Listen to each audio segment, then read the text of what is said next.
so important. They're like bombs going off. They've changed our lives, our consciousness, 100%. It set us on a path. So these books tell us how to end that cycle of repeated birth and death through the chanting of the holy name. When they find someone that's friendly, they want to be your friend. So just be available to them and invite them. Offer that friendship. And Gurudev said it doesn't matter. All books for all people. Even if it doesn't inspire that single person, maybe it'll be sitting on their shelf, a friend will come by, read it, and they will be inspired. So Yeah. there's always a chance. Just Ticking time bombs. My dad, he bought a record from the devotees in the 70s, and because he paid a lot of money for the record, then they gave him the Bhagavad Gita. And he never read the Bhagavad Gita, it just stayed on his shelf, but now 4 of his children are Hare Krishnas. So we had it for maybe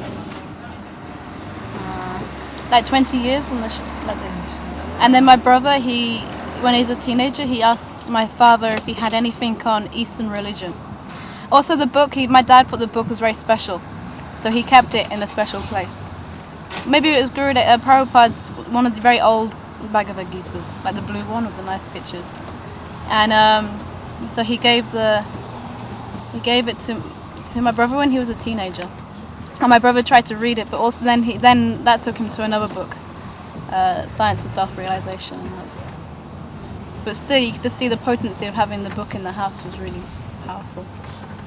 And as you know, Prabhupada always said his books are like time bombs. Even if the person who gets the book never reads it, he'll put it in his house, or he may even throw it in the garbage can. I made an experiment when I was in France a few years ago. I said, how many of you devotees have found books in garbage cans?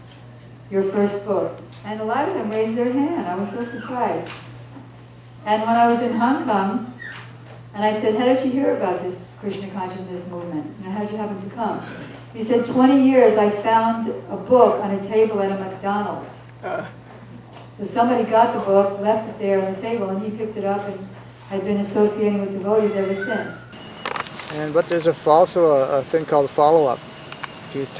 Somebody takes a book and you're able to talk to them, you can also take their email address. We'd like to email you. We have a newsletter. So follow-up is very important also. Invite them to other programs, see if they've read the book, give them a different book. And if they're, if they go to a different city, the advantage of having Gurudev's books, there's a list of the centers, the contacts. Well, I was starting to having a real inner hankering for more understanding of my own inner nature. And then I was at a small spiritual center in California, and I had received the Bhagavad Gita, As It Is by Prabhupada. This is special. I knew it. I wanted to get grounded at this spiritual center. Opened it up, the first page, and I had read a few of the shlokas and translations and purports, and it was like reading Egyptian or Greek. It was too much for me. I realized how much work I needed before I could really understand something like that. And so I put it down, and I must have done another 6 months of pretty severe austerity, and then 6 months later I opened that same Bhagavad Gita up, and then right from the beginning again I started over, and every shloka, every verse, and every word was just like nectar. It was bringing tears, and it was just so wonderful that then something had opened, like some key had shifted. And then maybe about a year after I first read the Bhagavad Gita and had a beautiful experience with that, then I finally felt ready for Jaiva and then at that time, when I finally did open it, which was probably a year and a half after I received it, then again it was just so much nectar. So anything we can give to somebody, like you said, a time bomb, it can be with them. It may be right away that they read it, or it sits somewhere and they'll read it when they're ready, or somebody else comes across it and reads it.